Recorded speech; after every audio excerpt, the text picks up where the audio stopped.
Dilly Dally is one of the greatest costume designers out of the Ukraine. That was Salvador Dali's brother, wasn't it? It was Salvador. But Dilly Dally wasn't very known. He died very unhappy with a lot of costumes. Well, his brother ripped him off. You should have seen Dilly Dally when he went out. When he went out on Halloween, he went out as a mailbox, except he was then hauled into a repair truck. No one saw him. He was lost in a warehouse for 6 months. And he was gathered with a bunch of other real mailboxes, but no one knew he was. Yeah, but nobody gathers mailboxes. You gather the mail, and the mail is in the box. No, they were going to be painted. Oh, they were going to be painted. It was a new beautification at the Ukraine Post Service. Oh, right. Well, what was going to? So when the mailboxes were gone, how was the mail going to get delivered? Did they postpone it for the entire month? Oh yeah, they just postponed it. They were on strike anyways.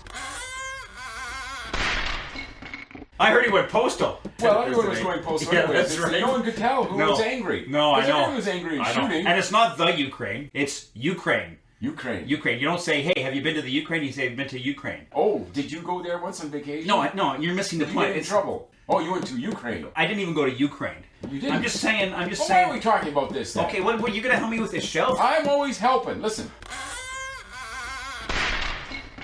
Whatever happened to Dilly Dally? Oh, Dilly Dally. Well, I think he emigrated to New Guinea. No, you immigrate to. You emigrate from. Oh, he immigrated. Yeah, it's like infer and imply. Infer and imply. Yeah, the listener infers, the speaker implies. You emigrate from a country and you immigrate to another. Dilly Dally implied that he was going to go to New Guinea. And what did Salvador infer from that? Salvador inferred that he was pulling his leg. In a euphemism, not a euphemism. Euphemistic what do you call way. it? That's in a metaphorical way. A metaphorical way, yes. Yeah, not a metamorphosis way. No. That's when you change from one thing to another, like Kafka. Did you see our new Kafka costume? It's just a big, huge cockroach. We've got to start coming up with some costumes. Remember our business last year? Well, that was when we were in our repairing nuclear heating system. Nuclear heating system. Well, with the nuclear system, we had to keep them cool. Wasn't that when you were at the... Why can't we bring some of our vast amounts of knowledge and experience and bring it into this business? Like when we discovered that Egyptian tomb. And then there was one where you were running the coffee house out in the Nevada desert? Where it always, by the nuclear disaster where it was raining all day. We've been on a lot of different businesses. What are we going to do with all these costumes? We have to sell them. We need some ideas. I know, maybe we can give prizes away with them. That's right. Because no one's been coming through this door. As soon as Halloween is over, we stand here all day coming up with these fucking ideas, but no one comes. We put up the big Christmas opposite holiday festival. That's right. Everyone walks by. This year is 1617. 1617. Yeah. And witches, they're getting pissed off because we're marketing them as costumes. Right. That's why they're pissed off. And ghosts as well. This place is haunted, you know. You know this ghost? Do you know who he is? It's Dilly Dally. That's why we know so much about him. He lived many years ago in the Ukraine, and we're in 1617. Right. Oh, we've traveled in time. I thought things were a bit strange. I couldn't find my car. Remember the Eloy? The Carpenters. Yes, the Carpenters. They had a union. And a band. And the band, yeah. They weren't the famous Carpenters. Yeah, well, it's like Dilly Dally, right? He's the lesser known of the two brothers. Of the Salvador, of the Dallies. We celebrate those who are not as well known. Remember Gutenberg's Bible? Oh yeah, the one printed by Gutenberg. Gutenberg, he tried to print a Bible and it had so many spelling mistakes in it. All his S's were F's. Well, he had a lisp, eh? He wrote his lisp in. That's because he couldn't write it, he dictated it to his sister. Yeah. And she what was her name? He was Gutenberg. Because she got married, right? But Gutenberg was his first name. Yeah, he was Gutenberg. Oh, he was Gutenberg. Yeah, because he was Gutenberg's cousin. Yeah, he was Gutenberg. Oh, okay. And so his sister became Gutenberg. Brunzi. Oh, yeah, it was Wasn't that Gutenberg Brunzi? Gutenberg Brunzi. Yeah. Oh yeah, when she got married, she got kind of depressed, and her husband apparently was only 3 feet tall. Yeah. And he didn't like her very much. No. He only married her for her printing press. Right. It was a print-in press. A print-in press. Print-in press, right? That's why the letters came. Oh, it was the print and press. No. Print and press. Oh, print and press. Yeah, like I'm running. Print and press. No. Her husband thought she was pressing books. and he wanted to write his autobiography about being in the World Height Challenge. He realized that she was doing laundry. Yeah, she was printing T-shirts and pressing them. And then he got despondent and he left. Yeah, see, all this time I thought it was just kind of hillbilly speak for printing.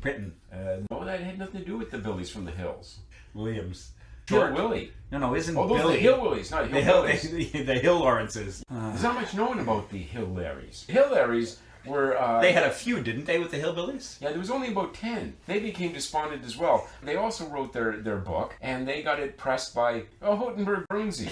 And then her husband got jealous too because she started spending too much time on the Hillaries' work. Well, the Hillaries mingled with the Hillwills, the Hillwillies.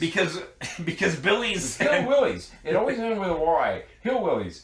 The Hillwillies were actually quite an angry group. Because they were so short? They were quite arrogant, actually. They thought they had big willies. They would always go into town bragging, oh, here comes the Hillwillies. And they would actually expose themselves to prove that they had huge willies. And that's the story of the Hillwillies. Now the Hillaries, they weren't as famous. They weren't very popular with women. No, because they had small willies, I think. Well, that was unspoken, really. Right. Well, the Hillwillies once caught a Hillary Yeah. Swimming, and so he was screaming that... Didn't they look up like that? Didn't they pull him by the neck and see if he had a willy? They did. Well, he did have a willy. Did Larry had a willy? Larry did have a willy, but he had just gotten out of a cold lake, and he had shrinkage. Oh, well, it wasn't very scientifically founded then. Right, shrinkage. Is that what you said? Shrinkage. Right, shrinkage. Well, that so happens to everyone. Well, it's safety. Your body pulls everything in to be safe because when it's cold, there could be damage, frostbite, anything. So you want to get that thing inside where just it's warm. like any soldier, you retreat back into the trenches or the foxhole. They say there's no atheists in a foxhole. So you know who started that? The Hillberries. The Hillberries were a very religious group. And you notice something else? All these people lived in hills. There was once found a lost Hillberry. He was incoherent. Wasn't there relatives of the Hillberries? That's the same thing, but it was spelled Berry. Bears got them. Yeah, especially when they went out on Halloween. That's right. Because they dressed up as berries. Yeah, they thought it was a great pun. Yeah. And they dressed as a big berry. And then the bears would eat them. And they never learned. They didn't. They would have the best Hillberry costume. And there was individuals who would actually put all this juice in a big balloon rubber costume around themselves. And they'd actually put blueberry juice in it. That just killed them. Well, they did. The bears. They just ripped that apart. I know. And then that's why the berries became the dominant sect. Right. It was like the Neanderthals and the Homo sapiens. The Homo sapiens won, right? Because the Neanderthals were too stupid. I think they just didn't understand economics. They didn't understand how to create a debt and collect interest. Well, they couldn't balance count books, right? It's well known. Yeah. Neanderthals were terrible. They couldn't account. As soon as they got whatever they got paid in say shekels or a big bear skull, they just partied. They wouldn't put anything away in the cave for a rainy day. No, they would. And the Homo sapiens, well, they would just steal everything and put that away for a rainy day. Right. Okay, so I think we've discussed the course that we should be teaching soon. And I think our business will be quite successful. We have concluded our broadcast schedule for today. Good night.